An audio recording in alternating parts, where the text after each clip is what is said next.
BJP అధికారంలోకి వస్తే ముస్లిం reservation రద్దు చేయదు. ఈ మాట బీజేపీ నాయకుడు కాదు చెప్తున్నది, క్లారిటీ ఇస్తున్నది. బీజేపీ నాయకులేమో ఊరూరు తిరుగుతూ మేము అధికారంలోకి వస్తే ముస్లిం రిజర్వేషన్ రద్దు చేస్తాం అని చెప్తున్నారు. తెలంగాణలో అమిత్ షా కావచ్చు, ఆంధ్రప్రదేశ్లో పీయూష్ గోయల్ కావచ్చు. ప్రధానమంత్రి చెప్తున్నాడు కాంగ్రెస్ ఇండియా కూటమి అధికారంలోకి వస్తే ఎస్సీ ఎస్టీ బీసీల రిజర్వేషన్లు తీసుకెళ్లి ముస్లింలకు ఇస్తారు అని. సో బీజేపీ నేతలేమో పదే పదే చెప్తున్నారు మేము అధికారంలోకి వస్తే ఈ మతపరమైన రాజ్యాంగ వ్యతిరేకమైన ముస్లిం రిజర్వేషన్లను మేము తొలగిస్తామని. కానీ నేను ఇంతకుముందు ఇచ్చిన స్టేట్మెంట్, బీజేపీ అధికారంలోకి వస్తే ముస్లింల రిజర్వేషన్లను తొలగించదు అని చంద్రబాబు నాయుడు స్టేట్మెంట్ ఇచ్చారు. సో బీజేపీ ఏం చేస్తుందో చేయదో చంద్రబాబు నాయుడు ఎలా చెప్తాడు? చంద్రబాబు నాయుడు అడిగి మోడీ అమలు చేస్తాడా? చంద్రబాబు నాయుడు చెప్తే మోడీ వింటాడా? సో చంద్రబాబు నాయుడు ఇంకో వాదన ఏం చేస్తున్నాడంటే, మేము ఎన్డీఏ మాకు గతంలో కూడా మద్దతు ఇచ్చాం, వాజ్పేయి ప్రభుత్వానికి మద్దతు ఇచ్చారు, అలాగే మోడీ ప్రభుత్వానికి కూడా ఫస్ట్ టర్మ్లో మద్దతు ఇచ్చారు. మేము మద్దతు ఇస్తున్నంత కాలం ముస్లిం రిజర్వేషన్ పోకుండా మేము ఆపుతాము, బీజేపీ ఎజెండాను మేము ప్రభావితం చేస్తామన్నట్టు మాట్లాడారు. వాజ్పేయి ప్రభుత్వానికి మద్దతు ఇచ్చిన సందర్భం వేరు. అప్పుడు బీజేపీకి సొంతగా బలం లేదు, తెలుగుదేశం బలంపైనే ఆధారపడింది.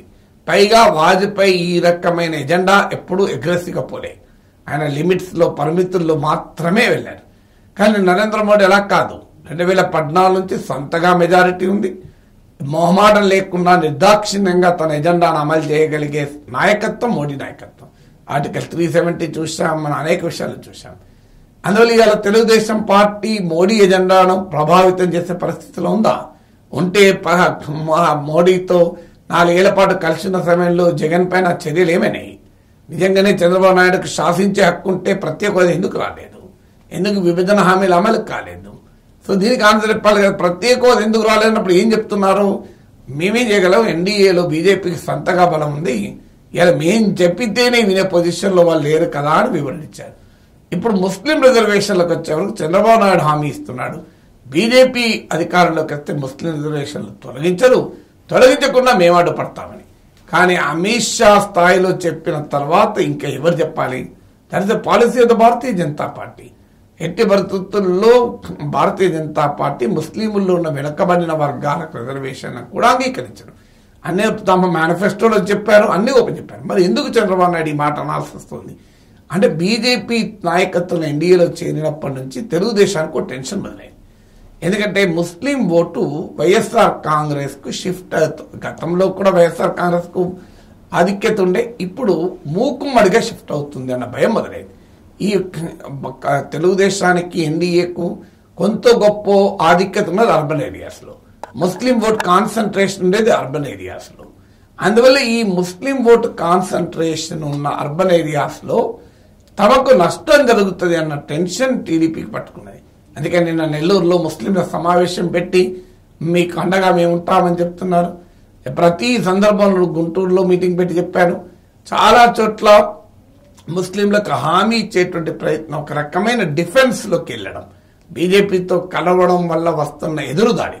వైఎస్ఆర్ కాంగ్రెస్ పార్టీ అబద్ధాలు చెప్తోంది అంటున్నారు. వైఎస్ఆర్ కాంగ్రెస్ చెప్పడం ఏంటి? అమిత్ షానే చెప్పిన తర్వాత ఇక వేరే వాళ్ళు చెప్పాల్సిన అవసరం లేదు కదా. పోనీ అని చంద్రబాబు నాయుడుకి అదే నమ్మకం ఉందనుకోండి, మీ మద్దతు వల్ల బీజేపీ పనిచేయాలని మోడీతో చెప్పించండి, అమిత్ షాతో చెప్పించండి.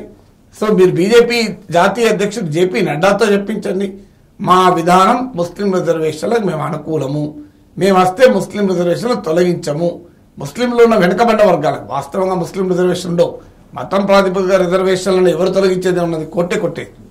ఇప్పుడు సుప్రీంకోర్టులో కేసు కూడా నడుస్తుంది 2014 నుంచి, అయినా అది రాజ్యాంగం అంగీకరించారు. కానీ ముస్లింల్లో ఉన్న వెనుకబడిన వర్గాలకు రిజర్వేషన్లు మేము తొలగించము అని బీజేపీ నాయకత్వంతో కనుక చంద్రబాబు చెప్పించగలిగితే ఆయన మాటలు మనం నమ్మగలం.